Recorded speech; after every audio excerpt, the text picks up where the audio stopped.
నమస్కారం, వార్తలకు స్వాగతం. ముందుగా ముఖ్యాంశాలు. డిప్యూటీ సీఎం బట్టి విక్రమార్క ప్రెస్ మీట్, పలు అంశాలపై వివరణ.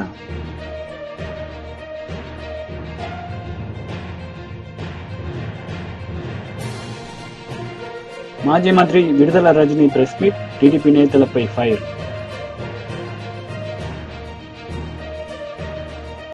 మంత్రి నారా లోకేష్ పాలిటెక్ ఫెస్ట్ 2024-25లో పాల్గొన్నారు. ఈ సందర్భంగా ఆయన మాట్లాడారు. ఎదురుగాలి ఉండొచ్చు, పరిగెత్తేటప్పుడు తప్పనిసరిగా మన అందరం పడతాం.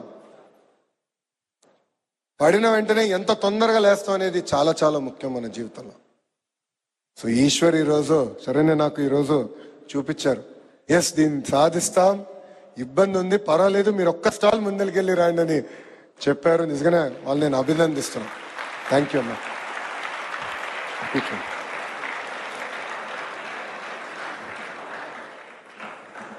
ఈరోజు దాదాపు 1256 ప్రాజెక్టులు చూపించారు. దాంట్లో 249 టాప్ ప్రాజెక్టులు ఏకంగా స్టేట్ లెవెల్కి తీసుకొచ్చారు. వాళ్ళందరినీ నేను హృదయపూర్వకంగా అభినందిస్తున్నాను. నేను కూడా స్కూల్ సమయంలో ఒక కారు తయారు చేశా. చిన్నప్పుడు కార్లు పిచ్చి చాలా ఎక్కువ. నాకు క్రికెట్, కారు, బిర్యానీ ఈ మూడు నాకు బాగా నచ్చేది చిన్నప్పుడు. నేను కూడా కారు తయారు చేసినప్పుడు మొన్నటి వరకు అనుకున్నా కారు తయారు చేశాను చిన్నప్పుడు అని. కానీ మీ ప్రాజెక్టులు చూస్తే అది వేస్ట్ అని తెలిపోయింది. చాలా ఇన్నోవేటివ్ ఐడియాస్. ఒక పక్కన కేంద్ర ప్రభుత్వం సహకారం, ఆంధ్ర రాష్ట్ర ప్రభుత్వం ప్రోత్సాహంతో అద్భుతమైన ఐడియాస్ ఈరోజు నాకు మీరు అందరూ చూపిస్తాం జరిగింది. ఈ సందర్భంగా కొన్ని స్టోరీస్ మీతో షేర్ చేయాలి. మొదటి స్టోరీ, యాపిల్ సంస్థ ఫౌండర్ స్టీవ్ జాబ్స్. యాపిల్ గురించి మీ అందరు తెలుసు, ఐఫోన్ కావాలి అందరికీ. అతను యాపిల్ స్థాపించినప్పుడు అతనికి ఉన్న ఐడియాస్ బోర్డు కాదంటే ఏకంగా కంపెనీ వదిలేసి వెళ్ళిపోయాడు. అప్పుడు ఆ కంపెనీ మొత్తం పడిపోయింది, షేర్ ప్రైస్ పడిపోయింది, నష్టాల్లోకి వెళ్ళింది. మళ్ళీ అతను వచ్చి అతను నమ్ముకున్న సిద్ధాంతాలు అమలు చేసి యాపిల్ని one of the most valuable company చేశారు. ఇది నేను ఎందుకు చెప్తున్నానంటే అతను కూడా అదే పడలా. నన్ను నా కంపెనీ నుంచి పంపించేశారే, వేరే మోడల్ చేయాలి లేంటే ఏదో అని ఆలోచించలేదు. పర్వాలేదు, పంపించేశారు. వెళ్ళి ఇంకో కంపెనీ స్టార్ట్ చేసి కంపెనీ బోర్డ్ ఆఫ్ డైరెక్టర్స్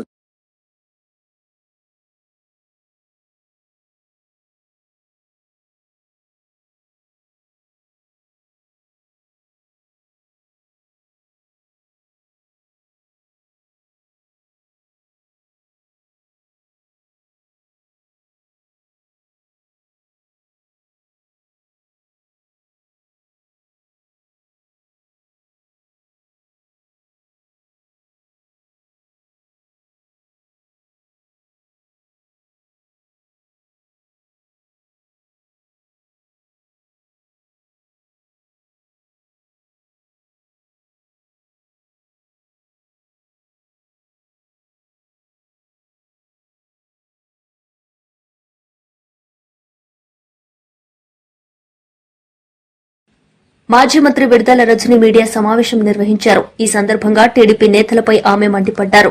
పేదవాడికి కూడా అందించడమే దీని యొక్క ప్రథమ లక్ష్యం అని చెప్పి మరి ఎంతో మానవత్వంతో ఈ యొక్క గొప్ప కార్యక్రమాన్ని మరి రూపొందించి ఆరోగ్యశ్రీ అని చెప్పి కొన్ని లక్షల మందిని వారి యొక్క ప్రాణాన్ని కాపాడినటువంటి కార్యక్రమమే ఈ ఆరోగ్యశ్రీ పథకం.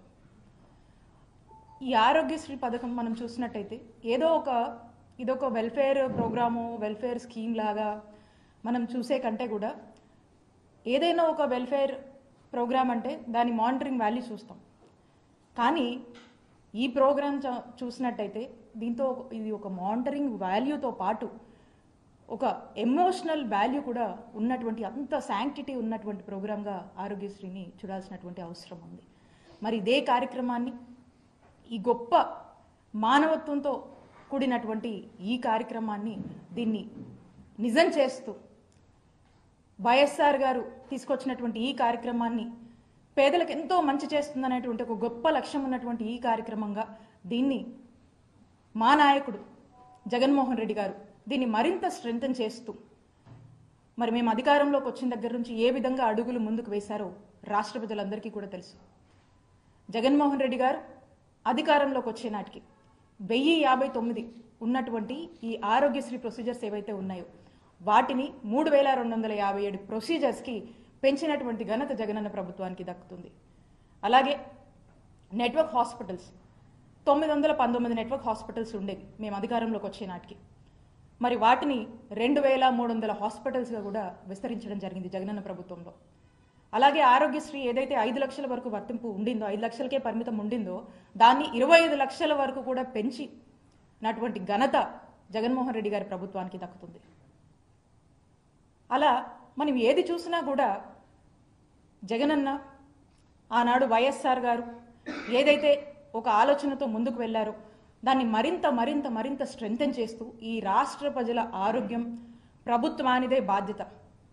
ఈ రాష్ట్రంలో ఏ పేదవాడికైనా ఏదైనా ఒక అనారోగ్య సమస్య వచ్చినప్పుడు ఆ బాధ్యత, ఆ పూర్తి రెస్పాన్సిబిలిటీ ప్రభుత్వంగా మాది అని భావించి ఆ సమస్య తనదైనప్పుడు ఎలాంటి బాధ ఉంటుందో, తనదైనప్పుడు ఎంతటి రెస్పాన్సిబిలిటీ ఉంటుందో ఆ మొత్తం రెస్పాన్సిబిలిటీ కూడా జగన్మోహన్ రెడ్డి గారు తీసుకొని మరి ఏ ఏ ఏ ప్రొసీజర్ల కోసం జనం ఎక్కువగా హాస్పిటల్స్కి వస్తున్నారు, ఏం అడుగుతున్నారు, ఏమి ఎక్కువ మనం ఎక్కడ ఫోకస్ చేయాల్సి వస్తుందని పదే పదే రివ్యూస్లో స్టడీ చేసుకొని ఇంకేమైనా యాడ్ చేయాలా, ఇంకేమైనా ప్రొసీజర్స్ పెంచాల్సినటువంటి అవసరం ఉందా అని చెప్పి పదే పదే రివ్యూస్లో అడిగి తెలుసుకొని దాని మీద కొంత రీసెర్చ్ చేసుకొని కొంత డేటా గెయిన్ చేసుకొని మరి 3257 ప్రొసీజర్స్ వరకు కూడా పెంచి తీసుకెళ్ళి రాష్ట్ర ప్రభుత్వంలో ఎవ్వరికి కూడా ఏ పేదవాడికి కూడా ఎక్కడ ఆరోగ్య సమస్య వచ్చినా కూడా అది ఆరోగ్యశ్రీలో వాళ్ళకు ఉచితంగా వైద్య సేవలు అందేవి. సో ఈ విధంగా ప్రతి దానికి కూడా ప్రయారిటీ ఇచ్చి ప్రతి ప్రొసీజర్ని కూడా 1-2 సార్లు స్టడీ చేసి ఎక్కడ కూడా పేదవాడు జోబులోంచి ₹1 ఖర్చు అవ్వద్దు అనేటువంటి ఒక ఆలోచనతో పేదవాడికి పూర్తిగా ఉచితంగా నాణ్యమైన వైద్యం అందించాలని మరి ఈ విధమైనటువంటి ఇన్ఫ్రాస్ట్రక్చర్ లే చేసి దానికి అన్ని విధాలుగా కూడా సమకూర్చి మరి పేదవాడు వారి కుటుంబం సంతోషంగా ఉండాలి, ఆరోగ్య ఆంధ్రప్రదేశ్ లక్ష్యంగా ఏ విధంగా జగనన్న ప్రభుత్వంలో మనం అడుగులు ముందుకు వేశామో మీ అందరికీ కూడా తెలుసు. మరి ఈ రోజున మనం చూస్తూ ఉన్నాము, ఈరోజు నెట్వర్క్ హాస్పిటల్స్, ఈ నెట్వర్క్ హాస్పిటల్స్కి కూటమి ప్రభుత్వం 3000 కోట్లు ఈ నెట్వర్క్ హాస్పిటల్స్కి పెండింగ్ బిల్స్ ఉన్నాయి. ఇవి చెల్లించాల్సినటువంటి అవసరం బాధ్యత చంద్రబాబు నాయుడు గారి నాయకత్వంలోని ఈ కూటమి ప్రభుత్వం మీద ఉంది. వీళ్ళు చెల్లించకుండా ఈ రోజున రాష్ట్రంలో పరిస్థితి చూస్తున్నారు. ఈ రోజున పరిస్థితి ఏంటి? నెట్వర్క్ హాస్పిటల్స్ అన్నీ కూడా వాళ్ళ సర్వీస్. మాజీ మంత్రి ఎమ్మెల్యే కేటీఆర్ మీడియా సమావేశం నిర్వహించారు. ఈ సందర్భంగా ఆయన మాట్లాడారు. ఆయన ఇయని స్టేట్మెంట్ ఇచ్చినట్టు బుకాయించి వెంటనే మీడియాలో లీకులు ఇచ్చే దౌర్భాగ్యులు మీరు. నేను నమ్మను మిమ్మల్ని. మా లాయర్ బరాబర్ ఉండాలని అడిగిన. రేపు అందుకే కోర్టుకు కూడా పోతున్నా, హైకోర్టుకు కూడా. నాకు న్యాయవాదుల సమక్షంలో విచారణ జరగాలి అని కోరుతూ హైకోర్టుకు పోతున్నా. తప్పేమున్నది అందులో? న్యాయ వ్యవస్థను తప్పకుండా నాకు ఇవాళ ప్రాధేయపడి వారిని అడిగి నాకు ఈ దుర్మార్గుల నుంచి చట్టపరమైన రక్షణ కల్పించడానికి అడుగుతున్నాను. నేనేం వేరే అడుగుతలేను కదా, ఆ పని చేస్తున్నారు. దానికి కూడా కాంగ్రెస్ వాళ్ళకు ఏమేమో ఆగమాగం అయిపోతున్నారు. ఇక కొంతమంది మంత్రులు అయితే వాళ్ళే న్యాయమూర్తులు అయిపోతున్నారు, వాళ్ళే శిక్షలు ఇస్తున్నారు, వాళ్ళే చెప్పేస్తున్నారు నెక్స్ట్ ఏం జరగబోతుంది, ఇదేమవుతుంది అదేమవుతుంది. వాళ్ళకి నేను చెప్తా ఉన్నా, ట్రయల్ మీడియాలో జరగదు, ట్రయల్ సెక్రటేరియట్లో జరగదు, ట్రయల్ మంత్రుల పేషీల్లో జరగదు, ట్రయల్ న్యాయస్థానాల్లోనే జరుగుతుంది. గతంలో మీరు ఇట్లాంటివి అనుభవాలు ఎదుర్కొన్నప్పుడు మీరు కూడా కోర్టుకే పోయినారు, మేము కూడా ఇప్పుడు కోర్టుకే పోతున్నాం. దానికి ఇంత గగురుపాటు ఉలికిపాటు ఎందుకో మంత్రులకు నాకు అర్థం కావడం లేదు. మళ్ళా చెప్తా ఉన్నా, అరపైసా అవినీతి కూడా జరగలేదు, రూపాయి అవినీతి కూడా జరగలేదు. మళ్ళీ చెప్తా ఉన్నా, తెలంగాణ కోసం, తెలంగాణ ఇమేజ్ను ఆకాశం అంత ఎత్తుకు తీసుకుపోవడం కోసం, భారతదేశంలో మాత్రమే కాదు ప్రపంచ పటంలో హైదరాబాద్ని ఒక విశ్వనగరంగా ప్రతిష్ఠించడం కోసం తీసుకునే నిర్ణయం తప్ప ఏమీ ఆశించి కానీ మీలాగా ఏదో వెనకాల గుడుపుటాన్ని చేసుకొని చేసిన పని కానే కాదు.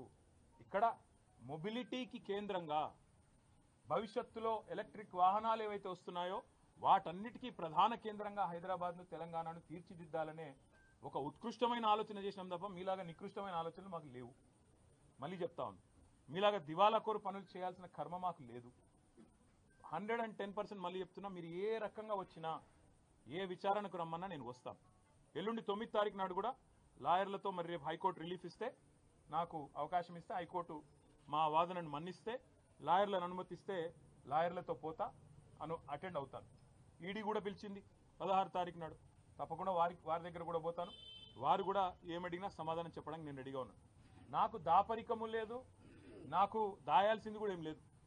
నిజాయితీకి ధైర్యం ఎక్కువ. తప్పకుండా నేను ముమ్మాటికి ఒక తెలంగాణ బిడ్డగా, రేషం గల్ల బిడ్డగా, ఏ తప్పు చేయని అనా పైసా అవినీతి చేయని బిడ్డగా చెప్తా ఉన్నా, ఏ విచారణ అనేది ఎదుర్కోవడానికి నేను సిద్ధం. ఇందులో శశబిషలు లేవు. ఈరోజు కొంతమంది ఏదైతే శునకానందం పొందుతున్నారు, ఏదో జరిగిపోయింది వాళ్ళకు కూడా నేను చెప్తా ఉన్నా, ఇది కేవలం ఆరంభం మాత్రమే.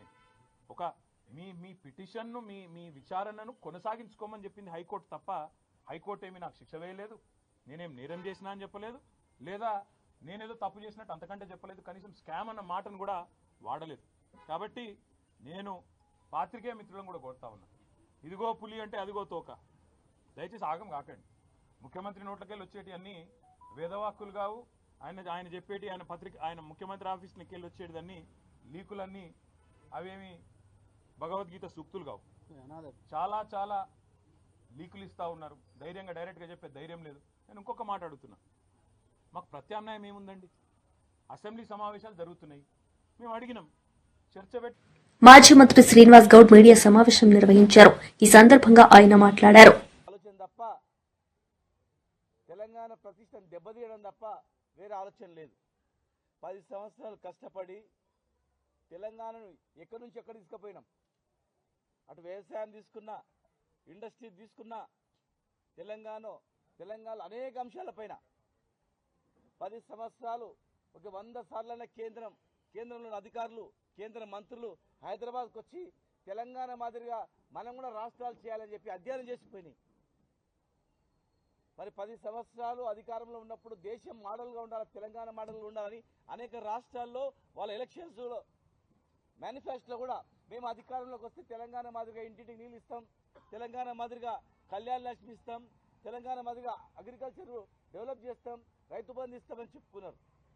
మరి ఇవాళ అంతకన్నా బ్రహ్మాండంగా చేస్తామని చెప్పి వచ్చి దాని మీద దృష్టి పెట్టకుండా ఇవాళ ఫార్ములా ఇది ఎవరికి పడితే వాళ్ళకి ఇవ్వరు. క్రికెట్ ఆడాలన్నా కూడా ఏదో మామూలు స్టేడియంలో రమ్మంటే మామూలు ఐపీఎల్ కూడా రాడు. ప్రపంచంలో కొన్ని దేశాలకు మాత్రమే ఇది పరిమితం.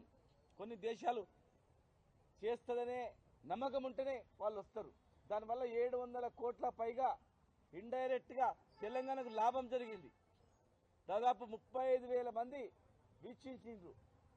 హైదరాబాద్ వైపు ఒకసారి ప్రపంచ దేశం చూసిన ఇట్లా బ్రాండ్ ఇమేజ్ పెంచినటువంటి కేటీఆర్ గారిని తెలంగాణలో, హైదరాబాద్లో ముఖ్యంగా ఒక టాప్ సిటీగా, రాబోయే రోజుల్లో ఇండియాలోనే నెంబర్ 1 సిటీగా ప్రపంచ దేశాలతో పోటీ పడుతున్నట్లు చేసినటువంటి ఈ నగరాన్ని ఎన్నో రేడియల్ రోడ్స్, ఎన్నో కంపెనీలు ఒక గొప్పగా అద్భుతంగా ఆ డిపార్ట్మెంట్ను తీర్చిదిద్ది, మున్సిపాలిటీలను, కార్పొరేషన్లను తీర్చిదిద్ది మరి హైదరాబాద్ బ్రాండ్ ఇమేజ్ పెంచాలని చెప్పని ఫార్ములా ప్రతిష్టాత్మకంగా కష్టపడి తీసుకొస్తే దానిలో అవినీతే లేనటువంటిది, డైరెక్ట్గా డబ్బులున్నాయి, బ్యాంకు ద్వారా ట్రాన్సాక్షన్ అయింది. ఒకవేళ నిజంగా అవినీతి వాళ్ళకి ఇచ్చినట్లుంటే మరి ఆ ఫార్ములా పైన కూడా పెట్టాలి కదా కేసు, మరి వాళ్ళపైన కూడా కేసు పెట్టాలి. డబ్బులు తీసుకున్న వాళ్ళు ఇచ్చిండ్రు మీరు అని ప్రూవ్ చేయడానికి వాళ్ళ మీద కూడా కేసు పెట్టాలి కదా. అవేది చేయకుండా కేవలం టార్గెట్ కేటీఆర్ జైలు అంతే. వాళ్ళ మైండ్లో కేటీఆర్ గారు జైలు పంపాలి ఎట్లాంటిది తప్ప వేరే ఆలోచన లేదు. ఇలా చాలామంది మాట్లాడుతూ ఉన్నారు. గతంలో ప్రభుత్వంలో ఇక్కడ ఉండి లబ్ధి పొందిన వాళ్ళు కూడా చాలా మాట్లాడుతూ ఉన్నారు. మరి ఆ రోజు ఏం మాట్లాడినరు, ఏ స్థాయి నుంచి ఏ స్థాయికి వచ్చిండ్రు, మరి ఈరోజు ఏం మాట్లాడుతున్నారు? ఒక హైదరాబాద్ని బ్రాండ్ ఇమేజ్ దెబ్బతీసేటట్లు కేటీఆర్ గారిని జైలు పెడితే అయిపోతుంది అనుకుంటున్నారు. కేటీఆర్ గారు మాకు నిష్పక్షపాతంగా న్యాయస్థానాలపై మాకు గౌరవం ఉంది. ఖచ్చితంగా కోర్టులో మీకు గెలుస్తాం నమ్మకం ఉంది 100%. జైల్లో పెట్టినంత మాత్రాన ఇక టీఆర్ఎస్ పని అయిపోయింది ఒక మాట్లాడుతున్నారు, ఇక జైల్లో పెట్టింది అయిపోయిందని. ప్రజల గుండెల్లో మా పార్టీ ఉంది. తెలంగాణ తెచ్చిన పార్టీ. ప్రతి పేద కూలీలో, ప్రతి పేద రైతులో, ప్రతి ఒక్కరిలో ఈ పార్టీ ఉంది. ఈ భూమి ఉన్నంత వరకు ఈ పార్టీ ఉంటుంది. ప్రజలు ఏమనుకుంటున్నారో తెలుసుకోండి. మీరు ప్రజల అభిప్రాయం ఏముందో తెలుసుకోండి. మీరు హామీల మీద దృష్టి పెట్టండి. మేము కష్టపడి తెలంగాణ తెచ్చుకొని ఈ తెలంగాణని ఆగం చేయడానికి కాదు. ఎన్నో ప్రాణాలు పోయినాయి, సంబంధ వర్గాలు పరితపి. Chevella Mahender BJP Yuva Morcha state president press meet నిర్వహించారు. ఈ సందర్భంగా ఆయన మాట్లాడారు. రాజ్యాంగాన్ని చేత పట్టుకొని ఈ దేశంలో అంబేద్కర్ గారు రచించినటువంటి రాజ్యాంగం అమలు కావాలని చెప్పేసి చిలక పలుకులు పలుకుతూ వారు కార్యకర్తలకు లేకపోతే సమాజంలో ఉన్నటువంటి వ్యక్తులకు ఏదో మంచి చేయాలని చెప్తున్నటువంటి రాహుల్ గాంధీ గారు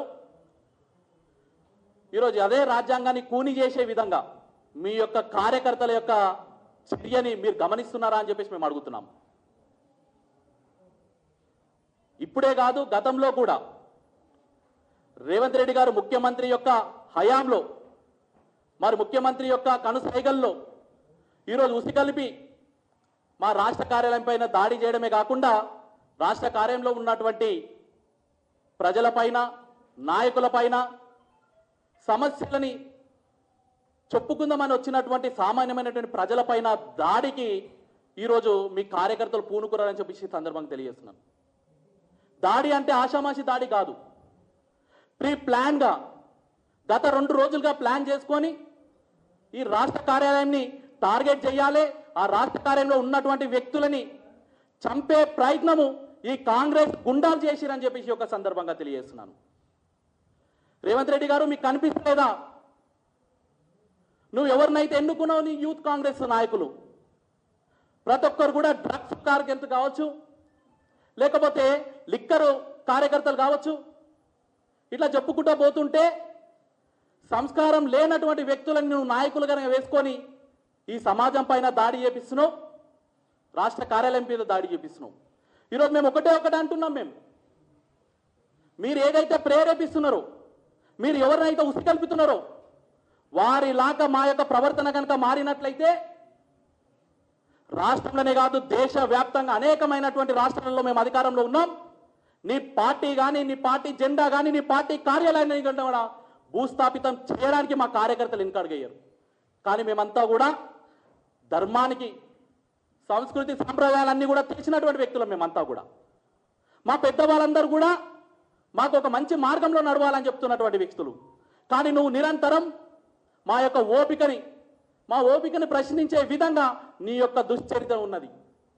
ఈరోజు మేము చూసినాం, మేము వీడియోలన్నింటిలో కూడా చూసినాం. మేమంతా కూడా ఎవడైతే జోబులలో రాళ్ళు పట్టుకొని వచ్చినారు, ఈరోజు కనుక మా 2-3 కార్యకర్తలు గేటు దగ్గర ఉండి అడ్డుకోకపోయినట్లయితే వారందరూ కూడా మా రాష్ట్ర కార్యాలయంలోకి వచ్చి దాదాపుగా 2-3 చంపే ప్రయత్నము ఈరోజు జరిగిందని చెప్పేసి మేము చిన్నగా చెప్తున్నాం. ఈరోజు ఈ ప్రభుత్వాన్ని కానీ, ఈ ఇంటెలిజెన్స్ వర్గాలను కానీ మేము ఒకటే అడుగుతున్నాం. మేము ఒక దిష్టి బొమ్మ కార్యక్రమం చేయాలని చెప్పేసి మేము ఒక పిలుపునిచ్చుకుంటే రాష్ట్ర వ్యాప్తంగా అనేక మంది పోలీస్ వ్యవస్థను పెట్టి మా కార్యకర్తలందరినీ కూడా అరెస్ట్ చేపించడానికి నీ యంత్రాంగం మొత్తం కూడా ముందరకు వచ్చింది. మరి ఈరోజు దేశాన్ని నడిపిస్తున్నటువంటి భారతీయ జనతా పార్టీకి సంబంధించినటువంటి ఒక రాష్ట్ర కార్యాలయం మీద రౌడీ ముఖాలు వచ్చి దాడి చేస్తుంటే నీ ఇంటెలిజెన్స్ మొత్తం కూడా ఎక్కడ పోయిందని చెప్పేసి నేను అడగడం జరుగుతుంది. అంటే రేవంత్ రెడ్డి గారు అనుకుంటున్నారా, చేతులు కట్టుకొని ఉంటారు, ఎప్పుడు చూడు జై శ్రీరామ్ అంటారు, మంచి మార్గంలో పోతుంటారు, వీళ్ళని ఏమన్నా కానీ ఊరుకుంటారా అని చెప్పేసి అనుకుంటే మాత్రం ఖచ్చితంగా రేవంత్ రెడ్డి నీకు హెచ్చరిస్తా ఉన్నాం. ఇక నుంచి రాబోయే రోజులలో చూసి ఊరుకునే పరిస్థితి లేదు. ఖచ్చితంగా నీ ప్రభుత్వం ఏదైతే దొంగదారిన పోతుందో, నువ్వు ఎవరినైతే రౌడీ ముఖాలని, డ్రగ్స్ అరెక్ట్ అయినటువంటి వ్యక్తులని, డ్రింకర్స్ ని ఎవరినైతే నీ పార్టీ కార్యకర్తలుగా వేసుకున్నావో వాళ్ళందరినీ కూడా రోడ్ల మీద బట్టలిప్పి ఉరికిచ్చి ప్రతి కార్యకర్త కొట్టకపోతే అడగండి అని చెప్పేసి ఒక సందర్భంగా అడుగుతున్నాం మేమంతా కూడా. ఈరోజు మేమందరం కూడా మా పార్టీ కార్యాలయం మీద దాడి. ఉప ముఖ్యమంత్రి భట్టి విక్రమార్క మీడియా సమావేశం నిర్వహించారు. ఈ సందర్భంగా ఆయన మాట్లాడారు. సాంప్రదాయాలపైన, భారతదేశంలో స్త్రీ పైన గౌరవం ఉన్నటువంటి ప్రతి ఒక్కళ్ళు కూడా ఖండించాల్సినటువంటి అవసరం ఉందని చాలా స్పష్టంగా చెప్తా ఉన్నాను. భారతీయ జనతా పార్టీ కూడా వారి యావత్ నాయకత్వం, దేశంలో ఉన్న నాయకత్వం అంతా కూడా ఈ దేశానికి క్షమాపణలు చెప్పి ఇటువంటి దిగజారుడు పరిస్థితుల్ని, దేశ సంస్కృతిని దిగజార్చే విధానంలో భారతీయ జనతా పార్టీ పోలుతున్నది సిగ్గుపడాలి. ఇది దేశవ్యాప్తంగా ఉన్నటువంటి ప్రజలు భారతీయ జనతా పార్టీకి సంబంధించినటువంటి వాళ్ళు కాకుండా మిగతా వాళ్ళంతా ముక్త కంఠంతో ఖండించారు.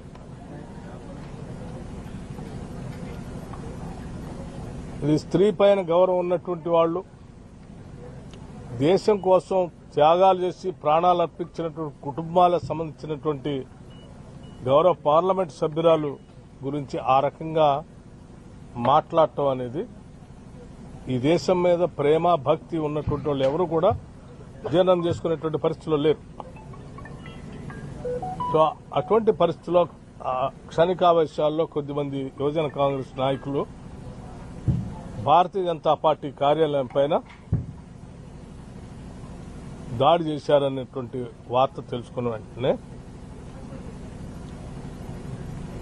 మా పార్టీ అధ్యక్షుడు మహేష్ కుమార్ గౌడ్ గారు కానీ నేను వారితో కూడా మాట్లాడిన వెంటనే నాకు తెలిసి ఇక్కడ రాదు. అట్లాగే రాష్ట్ర ముఖ్యమంత్రి వాళ్ళు రేవంత్ రెడ్డి గారితో కూడా నేను మాట్లాడిన వెంటనే ఇప్పుడే నాకు తెలియగానే వారు ఎవరికీ తెలియదు అసలు ఈ సంఘటనకు సంబంధించి. కొద్దిమంది తాత్కాలికమైనటువంటి ఆవేశంతో ప్రియాంక గాంధీ గారి పైన అన్న మాటలు తట్టుకోలేక గాంధీ భవన్, అదే భారతీయ జనతా పార్టీ పైన దాడి చేసిన దాన్ని తెలుసుకొని వాళ్ళు కూడా వెంటనే ఖండించారు. దాన్ని పిసిసి ప్రెసిడెంట్ గా మహేష్ కుమార్ గౌడ్ కూడా ఖండిస్తూ ప్రకటన చేశారు. ఇవాళ నేను ముఖ్యమంత్రి గారితో కూడా మాట్లాడారు. వారు కూడా చాలా స్పష్టంగా చెప్తా ఉన్నారు, మంది గాంధేయ పార్టీ, కాంగ్రెస్ పార్టీ సంస్కృతి కాదు ఇది. రాజకీయ పార్టీల కార్యాలయాల పైన దాడులు చేసేటువంటి సంస్కృతి కాదు మంది. అలాగని ఎవరి మీద కూడా దాడి చేసే సంస్కృతి కాదు మంది. అహింసా మార్గంలో, గాంధీయిజంలో అవతల వాళ్ళు చేసిన తప్పుల్ని బహిరంగంగా ఎత్తి చూపుతూ ప్రజల దృష్టికి తీసుకుని వచ్చి ప్రజాస్వామ్యంలో తప్పు చేసినటువంటి వాళ్ళని ప్రజాక్షేత్రంలో దోషులుగా నిలబెట్టడం తప్ప భౌతిక దాడుల్ని ఎప్పుడు కాంగ్రెస్ పార్టీ ప్రోత్సహించదు. అట్లాగే కాంగ్రెస్ ప్రభుత్వం కూడా ప్రోత్సహించదు. ఈ రాష్ట్రంలో ఇందిరమ్మ రాజ్యం ప్రజాప్రభుత్వం పాలన చేస్తా ఉంది. ప్రజల ధన, మాన, ప్రాణాలను కాపాడేటువంటి బాధ్యత మా బాధ్యత. లా అండ్ ఆర్డర్ వరకు సంబంధించినంత వరకు ఎవరైనా ఒకటే, చట్టం తన పని చేసుకుంటూ పోతుంది.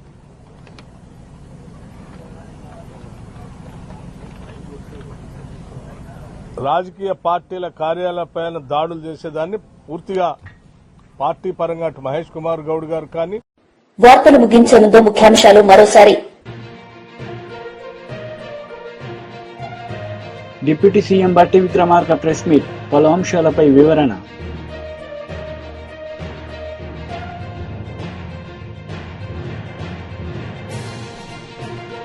మాజీ మంత్రి విడుదల రజనీ ప్రెస్ మీట్, టీడీపీ నేతలపై ఫైర్.